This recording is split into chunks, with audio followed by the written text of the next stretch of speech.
ఎవరెస్ట్తో పోలిస్తే ఆ పర్వతం ఎత్తు తక్కువే, కానీ ఎవ్వరూ దాన్ని అధిరోహించలేదు. అక్కడ కాలం పరుగులు పెడుతుంది. ఒకే పర్వతం చుట్టూ ఉన్న 2 సరస్సుల్లో నీరు విభిన్న రుచులను కలిగి ఉంటుంది. అసలు ఆ పర్వతం సహజ సిద్ధమైనదా లేక మానవ నిర్మితమా? అంతు చిక్కని రహస్యాలు. Not only one, many questions, so many doubts. But వాటిని ఛేదించాలని చేసిన ప్రయత్నాల్లో ఒక్కటి కూడా సక్సెస్ అవ్వకపోవడం చిత్రం. సాంకేతికంగా, వైజ్ఞానికంగా ఇంత అభివృద్ధి చెందిన కాలంలో కూడా శాస్త్రవేత్తలకే దాని మిస్టరీ అంత చిక్కలేదంటే అతిశయోక్తి కాదు. ఓకే, ఇదంతా నాణానికి ఒకవైపు. కానీ other side of the coin చూస్తే కోట్ల మంది భక్తులకు అది కేవలం ఒక పర్వతం కాదు, భగవంతుని నిలువెత్తు స్వరూపం. హిందూ, బౌద్ధ, జైన మతాల్లో ఇదో పవిత్రమైన స్థలం. అదే మన కైలాస పర్వతం. నమస్తే, మన వాయి న్యూస్లో ఇదే ఇవాల్టి interesting story, the mount Kailash.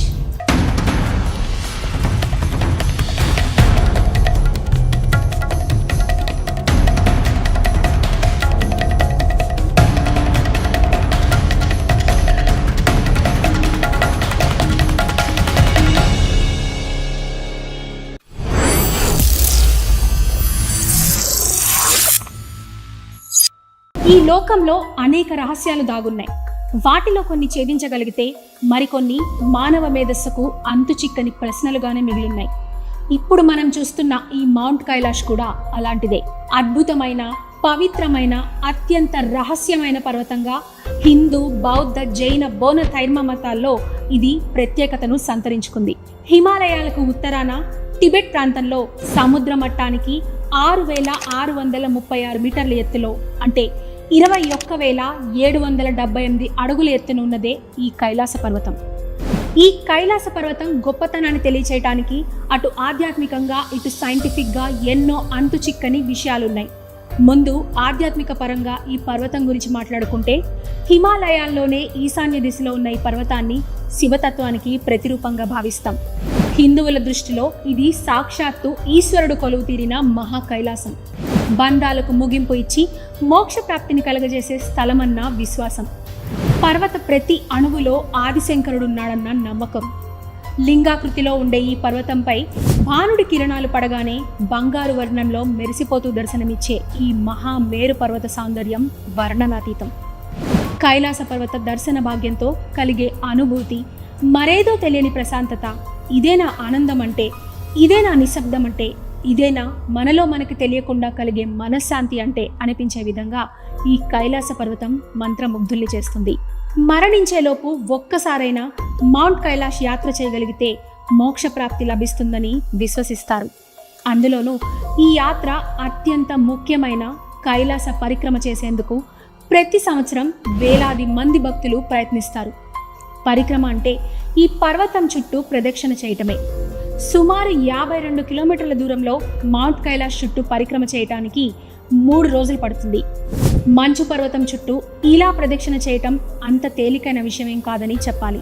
అయితే ఈ పర్వతాన్ని చూసిన ప్రతి భక్తుడు శివతత్వాన్ని అనుభవిస్తాడంటారు. పరిక్రమ చేసి ప్రతి యాత్రికుడు కొత్త జీవితానుభూతిని పొందుతాడని విశ్వసిస్తారు. ఇలా పరిక్రమ చేస్తే మోక్ష ద్వారానికి మార్గం సుగమం అవుతుందని నమ్ముతారు. ఇది కేవలం హిందూ మతంలోనే కాదు, బౌద్ధ మతంలో దీన్ని కాంగ్ రింపోచే అని పిలుస్తారు. ఈ పర్వతాన్ని గురుపద్మ సంభవుని శక్తి స్థలంగా పేర్కొంటారు. అదేవిధంగా జైనులు దీన్ని అష్టపద అని పిలుస్తారు. ఎందుకంటే ఇక్కడ వారికి మొట్టమొదటి తీర్థంకరుడు రిషభదేవుడు మోక్షం పొందాడని గట్టిగా నమ్ముతారు.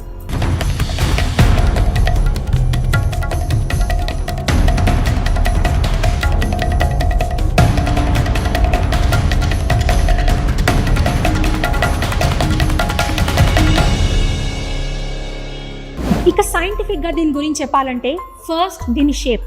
ఇది పిరమిడ్ ఆకారంలో ఉంటుంది. Is this natural or a man made? దీని మీద డిఫరెంట్ ఒపీనియన్స్ ఉన్నాయి, కానీ ఎవ్వరూ కన్ఫామ్గా ఇదే కారణం అని చెప్పలేదు. Next interesting element, Mount Kailash to North Pole 6,666 కిలోమీటర్లు and Mount Kailash to South Pole 13,332 కిలోమీటర్లు, which is exactly double of North Pole distance. Mount పై డిఫరెంట్ క్లైమేట్ కండిషన్స్. ఇది షేప్ వల్ల ఏర్పడే gravitation force and weather conditions వల్ల ఏర్పడే మార్పుల అన్న క్లారిటీ లేదు. నెక్స్ట్, ఇక్కడ ఉన్న 2 లేక్స్, ఒకటి మానస్ సరోవర్, ఇంకొకటి రక్షాస్థల్. మానస్ సరోవర్లో వాటర్ తాగటానికి వీలుగా తీయగా ఉంటాయి అండ్ రక్షాస్థల్ వాటర్ ఉప్పగా ఉంటాయి. ఒకటి నిశ్చలంగా ఉంటే మరొకటి కెరటాలతో చంచలంగా ఉంటుంది. ఇవి పక్కపక్కనే ఉన్నా కూడా వీటిలో చాలా వ్యత్యాసం కనిపిస్తుంది. మౌంట్ కైలాష్ అధిరోహించడాన్ని ఇప్పటి వరకు ఎవ్వరూ పూర్తి చేయలేదు.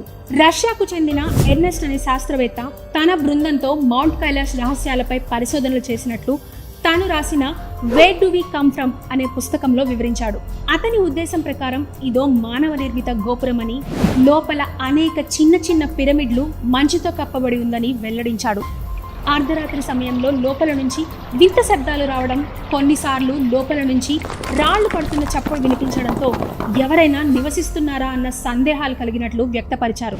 దీంతో పాటు ఇక్కడ కాలం వేగంగా నడుస్తుందని, 2 రోజుల్లో వారి జుట్టు, గోర్లు 2 వారాలకు సరిపడినంత వేగంగా పెరగడమే కాకుండా చర్మం కూడా ముడతలు పడిందని, ఇక్కడ కాల ప్రవాహానికి సంబంధించిన మిస్టరీ ఉందని ప్రచురించారు. కానీ ఇది నిరూపించే విధంగా ఎలాంటి ప్రూఫ్స్ ఫైల్ చేయలేదు. దీనిపై భిన్నాభిప్రాయాలు వ్యక్తమయ్యాయి. మరో రష్యా పర్వతారోహకుడు సెర్గీ సిట్యాకోవ్ దీన్ని అధిరోహించే ప్రయత్నం చేశాడు. కానీ పైకి వెళ్లే కొద్దీ అతను తీవ్ర అస్వస్థతకు గురయ్యాడు.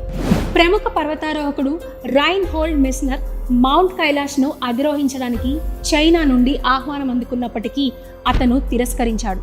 కాలక్రమేణా మరికొంతమంది కైలాష్ను అధిరోహించడానికి పర్మిషన్ ఇచ్చిన తరువాత కొన్ని కారణాలతో చైనా ఆ పర్మిషన్ను వెనక్కి తీసుకుంది. చివరికి చైనా ప్రభుత్వం మౌంట్ కైలాష్ను ఎక్కడానికి పూర్తిగా నిషేధించింది.